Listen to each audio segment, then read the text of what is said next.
So look, Alina, Cash, and my stage manager, Tom, we all went and got COVID tested today. We're all negative. We go in to get COVID tested, and we go to one spot, and the line is super long, and I guess they're short-staffed, so they can't get to all the people. So this lady comes out, one of the nurses, she comes out, and she says, if you guys want, you can go to Beverly Hills. There's no one there. I'm like, of course there's no one there. All the people with money, they're just sitting in their house. They don't have to go anywhere. So, we're standing out there, and there's all these old people in line to get tested for COVID. And as soon as she says, you can go to Beverly Hills and get tested, there's no wait over there. All these old people are like, there's no wait over where? I'm like, if you guys, it's over for you. I don't even know why you test for it, because if you get it, it's a wrap. So why does it matter? So we all hop in the car, and then we leave. We take off. So we go and we arrive there. And I don't know, the clientele in Beverly Hills was a whole other world of rude. I haven't been outside in forever. You have to understand, today's the first restaurant I've been to since February. So we get over there. I'm waiting in line, and everyone's clamoring to get these tests. I don't know where everyone has to be tomorrow, but all these places are packed. People want these tests right now, and a lot of them are old, frustrated people. As soon as we pull up, I see there's no one there. I'm like, everyone get the fuck out the car, sign in, because there's about to be a whole rush, and there was. It's crazy how, COVID doesn't want anyone to be near each other, but the COVID test centers, bumping. Shit's hot. Line around the block.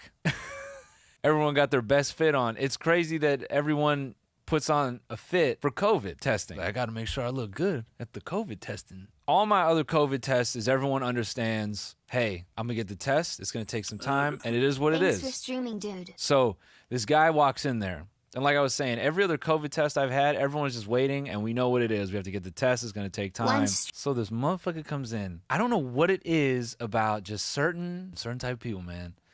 I know this guy's name because he's saying it so loudly. Like this guy is a CPA or a doctor somewhere, and he just acts like he's that person everywhere. And he goes out into the real world, and he doesn't understand. Bro, you might have a private practice where you got millions and millions of dollars, but the rest of the functioning world, we don't give a fuck. We don't give a fuck about any of your money. We don't give a fuck about you. We don't care. So this guy walks up to the window to sign in, right? And you could tell it's a kind of a younger staff. You could tell they're tired. They're working all fucking day just doing these tests. And you could tell everyone is shitty to them, and they're tired of these questions. As I'm walking in, this car pulls up, this Benz. It's got this old lady in it. She rolls down the window. She's like, how long is the wait for the test? I'm like, take your old ass out of the car and go ask the person working there. I don't fucking work here, man. I'm in shorts and high socks. I got one outfit. I don't know this place. So I go in because I'm already signed in, and I'm waiting to ask if we need to fill out this paperwork. And this old man in, I kid you not, like a Crip blue long sleeve tee. No graphic on it, nothing. Just Crip blue long sleeve, bald as head. Buddy looks like old. You know what I mean? He walks in and he's just barking at the staff. He's like, how long? Girl behind the counter is like, I can't quote you a time. Just like that.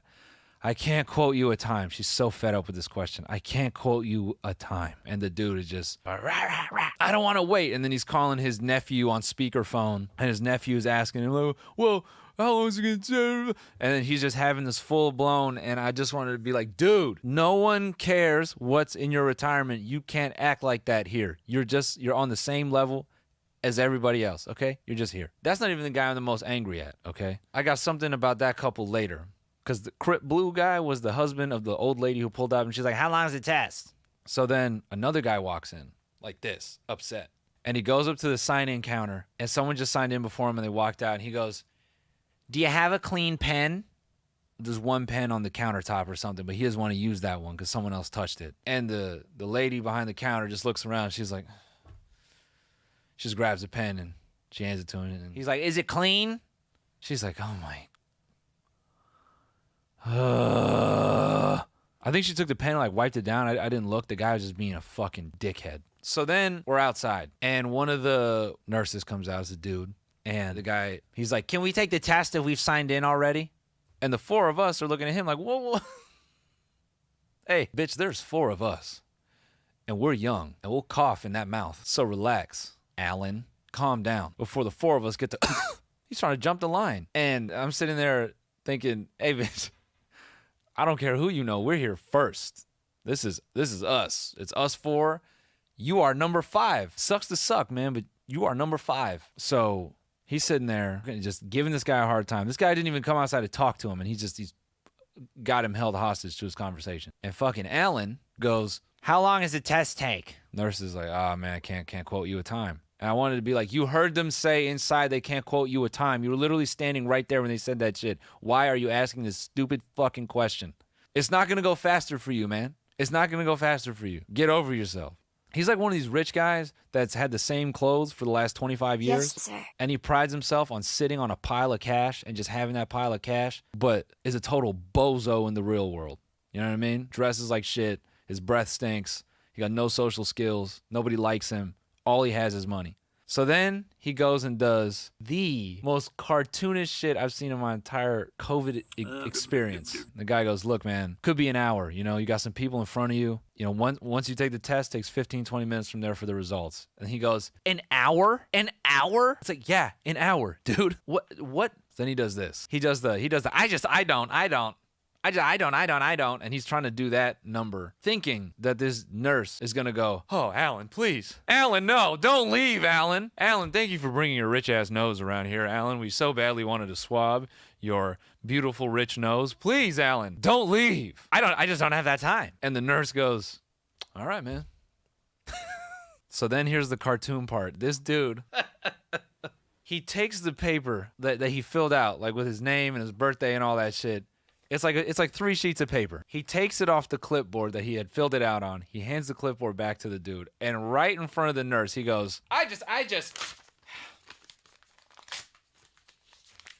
And he's ripping it into several pieces while walking away. I'm so surprised he didn't fucking.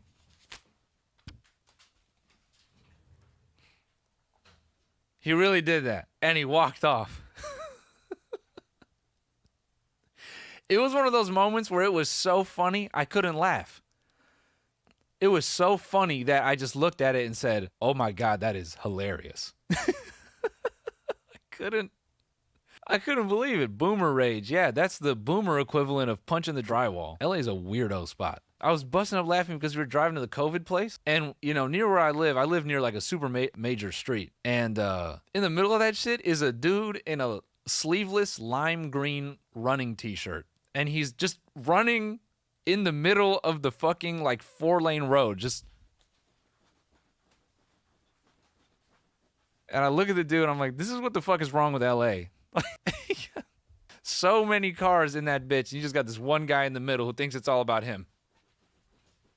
It's like, So anyways, Alan tears up his test. The ripping part is so funny.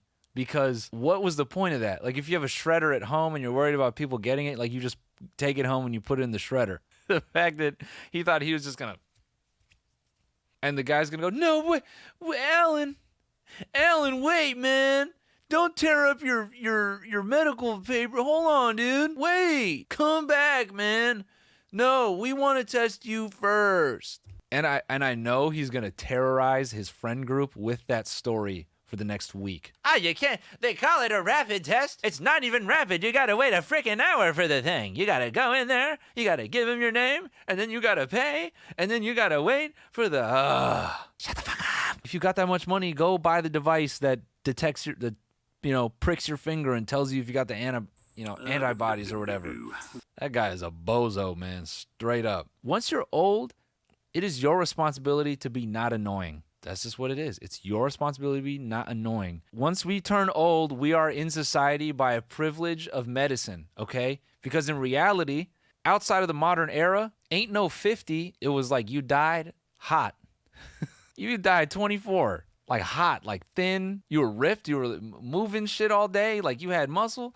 Old people, that's just a privilege of modern medicine that we're still allowed to be around at 50, you know? You shouldn't even be around. You're lucky that they still make Cadillacs, okay? That Cadillacs were even invented for you, all right? You're old. It's on you to not be annoying. In LA, there's no time. What do you mean the test takes an hour? Man, fuck out of here, man. Call your nephew. Call your caretaker. Get them to sort that shit out.